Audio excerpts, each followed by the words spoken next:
Le groupe de héros vient de réussir à sceller le Seigneur Démon, mais même s'il s'agit d'une victoire monumentale, à moins qu'ils ne parviennent à le vaincre une fois pour toutes, le monde sera toujours en danger d'être détruit. Ils se sentent tous coupables de ne pas avoir pu mener à bien leur mission, mais leur chef leur dit qu'il y a encore de l'espoir car il est certain qu'un jour, dans le futur, un nouveau héros apparaîtra pour perpétuer leur héritage et achever définitivement le Seigneur Démon. Plusieurs années plus tard, le groupe de rang à Thunder Pike est au milieu d'un raid dans un donjon public. Pendant que les deux combattants attaquent, les utilisateurs de magie commencent à lancer leurs sorts, et grâce au buff de Yuka, la supportrice du groupe, ils parviennent à abattre une hydre en un temps record. Individuellement, les membres de Thunder Pike sont déjà très forts, mais lorsqu'ils travaillent ensemble, ils sont presque imbattables, ce qui explique en partie pourquoi ils ont tant de fans. Cependant, bien qu'ils aient l'air d'une équipe parfaite à première vue, il s'avère qu'ils ne s'entendent pas aussi bien qu'on pourrait le croire. En fait, après la fin du stream, le mage rouge, Yuka, annonce à tous les membres de l'équipe qu'il quitte Thunder Pike avec effet immédiat. Le chef du groupe, Simon, lui demande pourquoi il veut partir, et Yuka lui explique qu'il ne reçoit pas une part équitable de l'argent de la récompense. L'argent qu'il a reçu aujourd'hui est si peu élevé qu'il devra peut-être commencer à contracter des prêts sur salaire, et c'est une situation dans laquelle il ne veut pas se retrouver. Simon tente de justifier la faible rémunération de Yuka en affirmant que cette dernière ne contribue pas suffisamment au groupe, et Barry intervient pour souligner que Yuka ne participe jamais au combat. Tout ce qu'il fait, c'est brûler la durabilité de leurs objets avec ses enchantements inutiles. Yuka n'arrive pas à croire que Barry puisse qualifier ses enchantements d'inutiles, mais Barry n'est pas le seul à penser ainsi. Jamie est le seul à penser que Yuka est utile, mais c'est parce qu'il est doué pour organiser leur flux. Camilla lui dit que s'il veut être mieux payé, il doit être plus actif au sein de l'équipe. Cependant, Yuka pense qu'elle n'a pas le droit de dire cela puisqu'elle est essentiellement une guérisseuse et que Yuka la protège toujours au combat. Le fait qu'il n'apprécie pas le travail qu'il fait est exactement la raison pour laquelle il veut quitter le groupe, mais Simon lui demande s'il est vraiment sûr de pouvoir se débrouiller seul s'il part. Il dit que la seule raison pour laquelle Yuka est même de rang B est qu'ils sont des amis d'enfance, et que Simon lui a fait une faveur en le laissant rejoindre Thunder Pike, et que même s'il part, ils se débrouilleront très bien sans lui. Puisqu'il pense clairement que Yuka ne mérite pas d'être bien payé, Yuka ne va certainement pas rester dans les parages. Yuka a perdu les 5 dernières années de sa vie à soutenir ce groupe, et il ne serait jamais allé aussi loin sans son aide, mais les autres pensent toujours qu'il est inutile, et il ne leur manquera donc pas du tout. Maintenant que Yuka a officiellement quitté Thunder Pike, il se rend chez la réceptionniste de la guilde pour lui demander s'il y a du travail disponible. Elle est surprise qu'un aventurier aussi célèbre que lui soit à la recherche d'un emploi, alors elle lui demande s'il s'est passé quelque chose avec Thunder Pike, et Yuka explique qu'il a démissionné. La réceptionniste n'a pas l'air surprise, car ce genre de choses arrive souvent, et elle tend à Yuka un formulaire à remplir pour qu'elle puisse lui donner un nouveau groupe. Une fois le formulaire rempli, il le remet à la réceptionniste, mais à ce moment-là, une fille se précipite vers lui pour le serrer dans ses bras. La jeune fille s'appelle Marina, et elle était l'une des élèves de Yuka lorsqu'il donnait les cours préliminaires d'aventurier il y a 6 mois, et Yuka est heureux qu'elle s'en sorte. Elle est curieuse de savoir pourquoi Yuka est ici, alors elle lui demande, et il lui dit qu'il est actuellement à la recherche d'un nouveau groupe depuis qu'il a récemment quitté Thunder Pike. Marina ne le laisse même pas finir sa phrase, car s'il cherche un nouveau groupe, elle aimerait bien avoir son professeur bien-aimé dans le sien.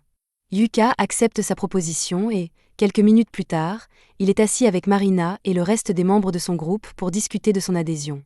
Silk est ravie que Yuka rejoigne leur groupe, mais elle est surprise qu'un aventurier expérimenté comme lui veuille rejoindre leur groupe de rang D. Yuka est actuellement de rang B, il pourrait donc probablement intégrer un bien meilleur groupe, mais cela ne le dérange pas d'être dans un groupe de rang D, et pour être honnête, il préfère même cela. Lorsqu'il était dans le Thunder Pike, il participait toujours à des missions de haut niveau, ce qui obligeait Yuka à acheter une tonne d'objets magiques pour se préparer, ce qui l'endettait constamment. C'est pourquoi il veut se calmer un peu et se contenter de quelques quêtes de bas niveau. Marina, Silk et Rin étant tous d'accord avec cette idée, Yuka rejoint officiellement leur groupe et leur première mission consiste à collecter du minerai de fer magique dans le donjon de la mine Pinto.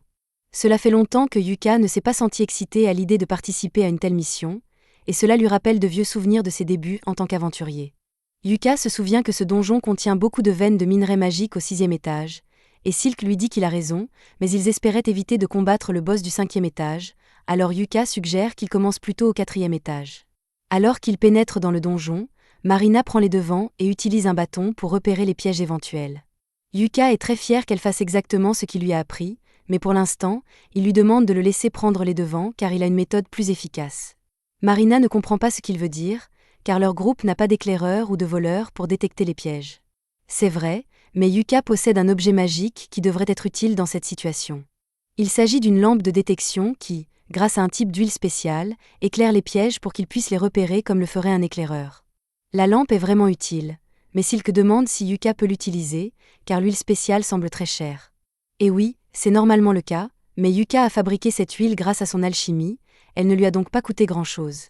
Le groupe continue à marcher dans le couloir en évitant soigneusement tous les pièges, jusqu'à ce que Yuka arrête tout le monde parce qu'il sent quelque chose devant lui. Il prévient les autres et leur dit qu'ils doivent se préparer à se battre. Ils se précipitent donc tous ensemble et sont confrontés à un groupe de bogles. Silk décide de prendre l'initiative et tire le premier coup pour abattre l'un des bogles. Marina se précipite pour frapper les autres, tandis que Yuka lance des enchantements physiques qui se chevauchent sur elle pour qu'elle puisse mieux se battre, et en même temps, il lance un affaiblissement sur les bogles pour les désorienter. Pendant que les bogles sont désorientés, Marina passe à l'attaque, et d'un seul mouvement fluide, elle parvient à les couper tous les deux en deux, ce qui la surprend elle-même. Elle se retourne pour demander à Yuka si la sensation qu'elle vient de ressentir est due à sa magie, et Yuka confirme qu'il a lancé 3 types d'enchantements sur Marina pour l'aider dans son combat. Rin n'arrive pas à croire que Yuka ait pu lancer 3 enchantements en même temps, et qu'il l'ait fait sans incantation, mais Yuka ne trouve pas cela très impressionnant, alors il dit qu'ils devraient continuer à avancer. Alors qu'ils poursuivent leur chemin dans la mine, il demande aux filles quelle est leur routine habituelle pour l'exploration des donjons. Marina explique fièrement qu'elles font toujours une pause après chaque étage et vérifient leur équipement, comme il leur a appris à le faire. Yuka suggère alors qu'elles se reposent un peu avant de continuer. Après leur pause, Marina et les autres vérifient que leur équipement n'est pas endommagé, et tout semble en état de marche, ils sont donc prêts à continuer leur mission et à se rendre à l'étage suivant. Au 2e étage du donjon, le groupe tombe soudain dans une embuscade tendue par un groupe de mineurs morts-vivants, et le seul moyen de s'en débarrasser est que Rin utilise la magie sacrée, donc tout le monde doit la protéger pendant qu'elle utilise son chant. Marina et Silk prévoient de s'occuper de la défense, mais Yuka leur dit qu'il s'en occupe. Il lance donc une bénédiction de lumière sur eux tous, et même si elle ne tue pas les mineurs morts-vivants, elle les empêche de s'approcher, c'est donc une bonne mesure défensive. Finalement, Rin termine le sort de lumière sacrée et l'utilise pour éradiquer les morts-vivants, et une fois qu'ils sont en sécurité, Marina commence à féliciter Rin pour son bon travail. Yuka la félicite également, car il n'y a pas beaucoup de gens capables d'utiliser la magie de la lumière à l'échelle de ce que Rin vient de faire, mais cela a probablement drainé une tonne de mana, alors il lance rafraîchir le mana pour l'aider à se rétablir.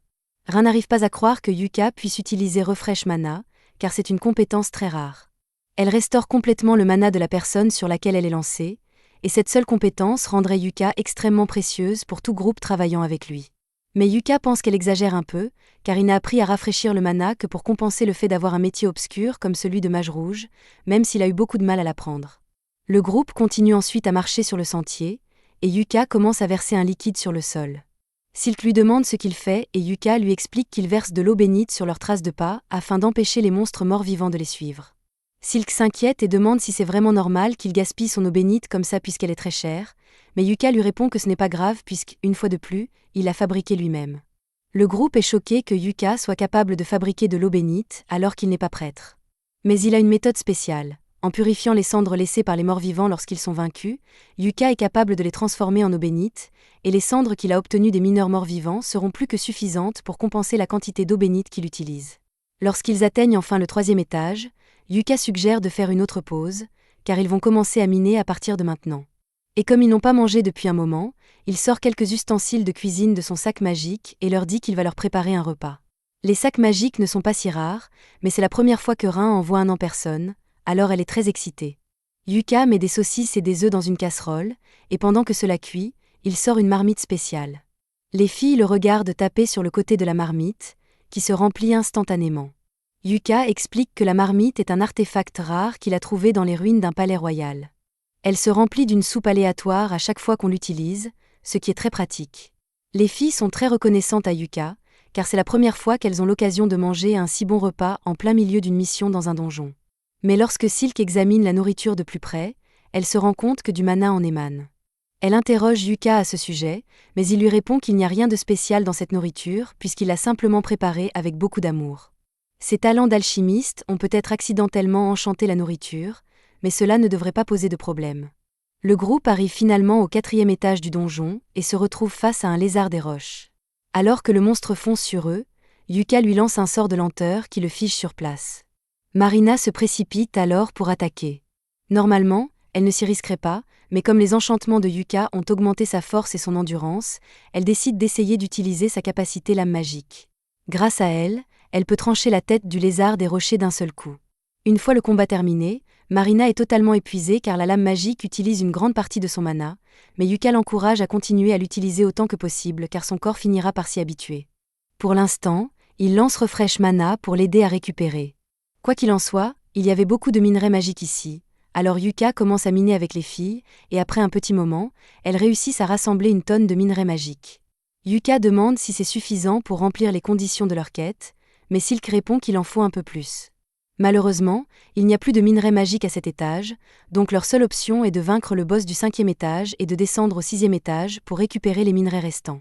Les filles n'aiment pas cette idée, car le boss du 5e étage s'appelle le crabe d'acier broyeur novice, et elles ne sont pas sûres de pouvoir survivre face à quelque chose comme ça, mais Yuka leur dit qu'elles n'ont pas à s'inquiéter, car il fera de son mieux pour s'occuper du boss tout seul. Un peu plus tard, ils arrivent dans la chambre du chef, mais avant d'y entrer, Yuka sort un artefact de caméra. Rin reconnaît l'artefact et demande si Yuka a l'intention de retransmettre son combat en direct, mais en fait, il comptait juste l'enregistrer. Il enregistre toujours ses combats pour pouvoir étudier ses erreurs plus tard. Puisqu'il va enregistrer de toute façon, Marina lui demande de le faire en direct, car elle pense que ce sera très amusant. Yuka est d'accord pour retransmettre son combat en direct, mais pendant qu'il installe, il se rend compte qu'il ne connaît pas le nom de ce groupe. Il leur demande, mais Silk lui répond qu'ils n'ont pas encore réfléchi à un nom de groupe, et qu'en fait, ils ne sont même pas encore officiellement enregistrés. Puisque c'est le cas, il leur demande s'ils ont de bonnes idées pour un nom d'équipe. Marina réfléchit un instant et propose le nom Clové, un trèfle à 4 feuilles pour représenter les 4 membres, et tout le monde aime ce nom. À ce moment-là, Yuka se rend compte qu'il s'agit de la première diffusion en direct du groupe, et qu'il se sentirait mal s'il était le seul à être sous les feux de la rampe. Il demande donc aux autres s'ils veulent l'aider à combattre le boss, mais ils lui répondent tous qu'il peut très bien le faire seul. Dans ce cas, Yuka n'a pas l'intention de se priver, il lance les Buff Grade Blink, Shadow et Protector Shield sur lui-même, puis entre dans la salle du boss. Le crabe d'acier se réveille et tente immédiatement de frapper Yuka, mais ce dernier utilise ses buffs de vitesse pour esquiver, et une fois hors de portée du crabe, il commence à lui lancer des tonnes de sorts d'affaiblissement. Une fois le crabe suffisamment affaibli, il lance un sort de gravité pour l'écraser contre le sol. Le boss du crabe d'acier a été vaincu, et il ne lui a même pas fallu une minute pour le faire. Yuka est donc satisfait de sa performance. Il met fin au stream et Marina se précipite pour le serrer dans ses bras. Mais elle le serre un peu trop fort, et les autres lui demandent de lâcher prise avant que Yuka ne se retrouve en chaise roulante. Après s'être assuré que son dos va bien, Yuka dit à tout le monde qu'ils doivent ramener le corps du crabe d'acier à la guilde pour qu'ils puissent en vendre les morceaux. Ils rangent le tout dans son sac magique, ce qui est très utile puisqu'ils n'auraient jamais pu le transporter eux-mêmes. Jusqu'à présent, Yuka a été indispensable à leur groupe, mais Silk pense qu'il n'est pas juste qu'ils dépendent constamment de Yuka. Yuka suggère que la prochaine fois qu'il y aura un combat contre un boss, tout le monde puisse y participer afin d'acquérir de l'expérience. Les filles apprécient cette idée, mais pour l'instant, elles doivent encore ouvrir le coffre au trésor qu'elles ont gagné en tuant le boss de l'étage. Elles y trouvent une tonne de minerais magiques, ce qui leur évite d'avoir à miner à nouveau. Après tout, les streams de donjons sont très populaires dans le monde entier, car ils constituent une excellente source de publicité pour les grandes entreprises. Ces entreprises proposent souvent des contrats de sponsoring aux streamers populaires, et en ce moment, la popularité de Yuka est au plus haut, car la vidéo de sa victoire sur le crabe d'acier avec seulement des sorts d'effet de statut est devenue virale. Pendant ce temps, Yuka et les autres rentrent chez eux et dans le wagon, Yuka leur demande ce qu'elles ont pensé de leur première mission ensemble, et les filles l'ont absolument adoré. Elles ont appris toutes sortes de choses intéressantes grâce à Yuka, et c'est sans aucun doute la meilleure mission qu'elles aient accomplie jusqu'à présent. En fait, elles pensaient toutes faire de Yuka le chef officiel de leur groupe, car c'est lui qui a le plus d'expérience, et elles lui font toute confiance pour leur vie, car il a été leur professeur. Yuka hésite à accepter ce rôle car il n'a jamais eu l'intention de prendre la tête du groupe de Marina, mais comme ils disent tous qu'ils veulent qu'il le fasse, il finit par accepter, surtout pour pouvoir assurer leur sécurité dans les batailles à venir. Alors que le groupe de Yuka célèbre sa première victoire, Thunderpike subit une défaite cuisante. Simone a engagé un nouveau gars pour remplacer Yuka après son départ, mais il ne doit toujours pas réaliser à quel point Yuka portait leur groupe parce qu'il les a conduits directement sur le territoire des loups et s'attendait à ce que tout se passe bien. Normalement, Yuka aurait déjà jeté un sort d'affaiblissement sur les loups, mais le nouveau ne peut pas le faire, alors les loups sont bien trop forts pour que le groupe puisse les gérer, et en conséquence, Jamie se fait dévorer. Simone la voit en difficulté et se précipite pour la sauver en décapitant le loup, et bien que Jamie soit techniquement en sécurité maintenant, son estomac est plein de trous, et elle mourra si elle n'obtient pas de l'aide rapidement. Simone demande à Camilla de jeter un sort de guérison à Jamie, mais Camilla répond qu'elle n'a plus de mana et qu'elle ne peut rien faire. Ce n'est pas comme s'ils avaient un guide qui pouvait lancer un sort de restauration du mana, n'est-ce pas? Le groupe se met à l'abri, et Simone administre les premiers soins pour essayer de garder Jamie en vie pendant que le mana de Camilla se recharge. Il demande si quelqu'un a une potion de soin, et le nouveau, Cork, en a une, mais il n'a pas envie de la donner à Simone, qui lui a clairement fait comprendre qu'il devait acheter son propre équipement avec son propre argent. Simone lui dit que ce n'est pas le moment de s'inquiéter pour l'argent alors qu'un de ses coéquipiers est sur le point de mourir, alors Cork donne à contre-cœur la potion de guérison, et Simone la donne à Jamie. Thunderpike est vraiment dans une spirale descendante ces derniers temps, mais d'un autre côté, tout va bien pour Yuka. Les filles et lui sont assis au bar pour fêter l'événement, et même si la récompense pour leur quête n'était pas très élevée, le corps du crabe d'acier était en bon état, et la guilde a donc payé un bon prix pour l'obtenir. En parlant d'argent, Yuka demande à Marina et aux autres quel système ils utilisent pour partager les gains du groupe. Ils lui répondent que Silk gère habituellement tout l'argent du groupe et que chaque membre reçoit une allocation fixe. Yuka est un peu surprise car il est rare qu'un groupe confie tout l'argent à un seul membre, mais le groupe a une raison pour cela. Ils ont tous économisé pour pouvoir s'acheter une maison en tant que groupe, car il est un peu gênant de devoir louer l'auberge tout le temps. Comme ils essaient d'économiser leur argent, Yuka leur dit qu'il n'y a pas de problème s'ils continuent avec le système d'allocation. Silk lui demande s'il est vraiment d'accord pour qu'elle s'occupe de toutes les finances, car elle pensait qu'un aventurier comme lui voudrait s'occuper de son propre argent, mais Yuka lui fait confiance, il n'y a donc aucune raison de changer le système qu'ils ont déjà. Alors que Yuka et les autres s'amusent et s'entendent bien, Simone et le reste de Thunderpike sont contrariés parce que c'est le pire résultat qu'ils aient eu depuis des années. Heureusement, ils ont pu sauver la vie de Jamie, mais les choses auraient pu très mal tourner, et Simone rejette la faute sur Cork. Le reste du groupe s'en mêle et commence à traiter Cork d'inutile pour n'avoir pas été capable de les sortir de ce pétrin. Cork ne va pas les laisser le blâmer puisque tout le monde sait que les grands loups traquent leur proie à l'odeur, et qu'il est donc logique d'acheter un bloqueur d'odeur en prévision de la mission. C'est clairement la faute du groupe qui n'était pas préparé à la situation, mais Simone essaie de retourner la situation contre Cork et dit que s'il savait pour les bloqueurs d'odeur, il aurait dû leur dire, et que le fait que Jamie ait failli mourir est entièrement de sa faute parce qu'il n'a pas acheté de bloqueur d'odeur pour tout le groupe. Il se rend compte qu'il ne veut pas faire partie d'un groupe où personne n'est prêt à assumer la responsabilité de ses erreurs et il démissionne sur le champ. Yuka l'entend et n'arrive pas à croire que Thunderpike n'a toujours pas appris de ses erreurs, mais cela ne le concerne plus. Il se retourne vers les filles et Marina leur dit ce qu'elles doivent faire demain. Silk se souvient de ce que Yuka lui a dit un jour, à savoir qu'il est important de prendre un jour de repos après chaque mission, et elle leur propose de le faire. Tout le monde est d'accord, et puisque Yuka aura un jour de congé, il décide de faire quelques courses. Il doit se réapprovisionner en potions et en parchemins, et il doit encore transformer les cendres de morts-vivants qu'il a récupérées en eau bénite afin de reconstituer son stock. Comme il va être occupé pendant un certain temps, il propose qu'ils se retrouvent tous ici à la fin de leur pause. À ce moment-là, Marina remarque que les meilleurs moments de la journée sont diffusés dans le Dungeon Stream, et que le combat de Yuka contre le crabe d'acier est en première position. Il est choqué car il l'a mis en ligne il y a seulement quelques heures, mais il a déjà plus de 5000 spectateurs, et ça continue d'augmenter. Les gens trouvent vraiment intéressant que quelqu'un qui a un travail obscur comme celui de mage rouge ait pu mettre à terre un crabe d'acier sans même avoir besoin de le toucher. Les annonceurs disent à tout le monde de garder un œil sur Yuka et son groupe, Clové, parce qu'il pourrait bien devenir le meilleur groupe du monde. Simone et les autres membres de Thunderpike voient également le flux de Yuka, et ils sont tous incroyablement jaloux que Yuka se débrouille bien sans eux, mais ils refusent toujours d'admettre que Yuka a peut-être été plus utile pour eux qu'ils ne le croyaient. Thunderpike aura toujours une bande de détracteurs, mais il semble qu'il y ait quelqu'un d'autre qui déteste Yuka à distance, et il semble furieux que Yuka se sente à l'aise avec son nouveau groupe. Quelques jours plus tard, Yuka est de retour à la guilde, et il regarde le tableau d'affichage pour voir s'il peut trouver des quêtes qui conviendraient aux filles. Voyant qu'il a du mal à se décider, la réceptionniste s'approche et lui demande si elle peut l'aider. Yuka lui demande s'il existe des quêtes assez faciles pour un groupe de novices, mais qui rapportent une somme d'argent décente. La réceptionniste lui répond qu'il est un peu trop optimiste. Il ne trouvera jamais de quête parfaite, mais compte tenu des circonstances, elle lui indique une quête de rang, c'est qui consiste à aller chercher des pierres magiques dans la forêt d'Ordon. Yuka pense que cela pourrait fonctionner, mais il est un peu curieux de savoir pourquoi la quête est de rang, c'est alors qu'aller chercher des pierres magiques n'est généralement que de rang D. La réceptionniste explique qu'une grande bête magique a été aperçue près de la forêt, et que cette quête est donc un peu plus dangereuse que la normale. Marina entre alors dans la guilde, et dès qu'elle entend le mot « quête », elle crie immédiatement que leur groupe va l'accepter. Yuka lui demande de le laisser finir ses explications avant d'accepter la quête, mais Marina dit qu'elle n'a pas besoin de connaître les détails car, si Yuka pense qu'ils peuvent s'en charger, alors elle est sûre qu'ils seront capables de le faire. Ce ne devrait pas être trop difficile puisqu'elle et les autres ont déjà fait une quête dans cette forêt, bien qu'elles ne comprennent pas pourquoi cette quête serait de rang, c'est alors que toutes les autres quêtes sont de rang D. C'est alors que Yuka intervient et dit que la quête est de rance, c'est parce qu'une bête magique vit quelque part dans cette forêt. En entendant qu'il y a une bête magique dans la forêt, les filles se demandent si c'est une bonne idée de faire cette quête, mais elles décident finalement de la faire quand même, car si Yuka est avec elles sont sûres que tout se passera bien à la fin. Dans ce cas, Yuka leur dit de préparer leurs affaires et de le retrouver 1 heure plus tard devant la diligence pour qu'ils puissent se rendre dans la forêt. À ce moment-là, la réceptionniste revient avec le reçu de la quête, et tout cela semble un peu trop commode.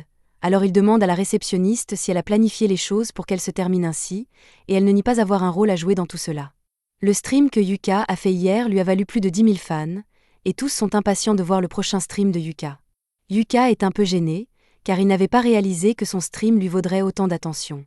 Il ne voit aucun inconvénient à continuer à diffuser ses combats, car cela attire l'attention sur les filles, et si elles parviennent à trouver cette bête magique, le fait de l'avoir en vidéo serait une bonne chose pour les archives de la guilde. Pendant que Yuka parle de tout cela, l'homme de tout à l'heure devient de plus en plus furieux. Alors que Yuka quitte la guilde, il le suit. Yuka se rend immédiatement compte qu'il est suivi, car l'homme qui le suit fait un très mauvais travail, et il se réfugie dans une ruelle pour s'enfuir. Il espérait semer son harceleur, mais pour un gros, il est plutôt rapide et rattrape Yuka. Yuka lui demande s'il a quelque chose à faire avec lui, et l'homme exige que Yuka quitte Clovey immédiatement. Yuka lui répond qu'il n'en est pas question, d'autant plus qu'il est le chef du groupe. L'homme n'arrive pas à croire que ses filles ont fait de Yuka leur chef après une seule journée passée ensemble, alors qu'il leur a proposé de rejoindre leur groupe 1 million de fois, et qu'elles ont toujours refusé. Yuka comprend ce qui se passe ici. Ce type voulait se constituer un harem de jolies filles d'aventure, mais Marina et les autres ont refusé qu'il les rejoigne, et maintenant, voir un autre type vivre son rêve l'a rendu irrationnel. L'homme dégaine son épée pour attaquer si Yuka n'accepte pas de quitter le groupe de filles, alors Yuka lance tranquillement un piège au pied de l'homme et s'en va. Alors que Yuka s'éloigne, l'homme tente vraiment de l'attaquer, mais le piège de Yuka le fait glisser et tomber par terre. Une fois dans la calèche, Yuka parle aux filles de sa rencontre fortuite. Elles reconnaissent le gars comme étant Bezio et disent à Yuka qu'il essaie de rejoindre leur groupe depuis longtemps. Elles demandent si Yuka va bien, car elles détesteraient qu'il lui arrive quelque chose de grave à cause d'elle, mais Yuka leur assure que ce n'est pas de leur faute. De plus, il a laissé ce type inconscient au milieu de la rue, alors ils n'ont qu'à le dénoncer à leur retour en ville. Entre-temps, avant qu'ils n'arrivent à destination, Yuka veut revoir une dernière fois l'objectif de leur mission. Ils vont chercher 3 pierres magiques dans la forêt d'Ordon, et comme les autres disent qu'ils y sont déjà allés, ils leur demandent comment c'était quand ils y sont arrivés. Selon Marina, ils y étaient il y a 2 mois, mais maintenant qu'elle y pense, elle n'a rencontré aucun monstre. Après avoir entendu cela, Yuka réalise que la bête magique devait déjà être dans la forêt il y a 2 mois.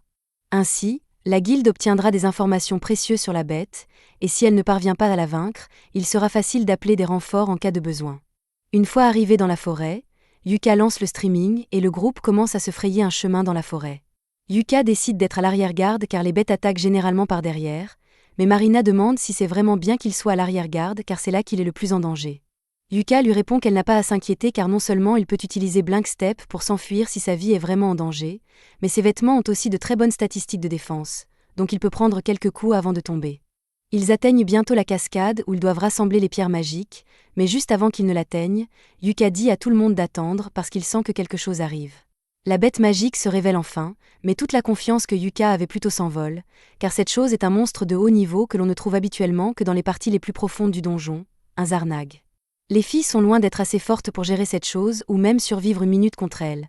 Alors Yuka se met devant elle et dit à Silk de mener les autres à la guilde des aventuriers et d'obtenir des renforts pendant qu'il tient cette chose ici. Cependant, les filles savent que Yuka n'a aucune chance contre cette chose s'il se bat seul, alors elles refusent de le quitter, sinon, il risque vraiment de mourir. Yuka ne peut pas vraiment s'opposer à cela, alors il accepte qu'elle se batte avec lui et lance ses sorts d'enchantement sur elle.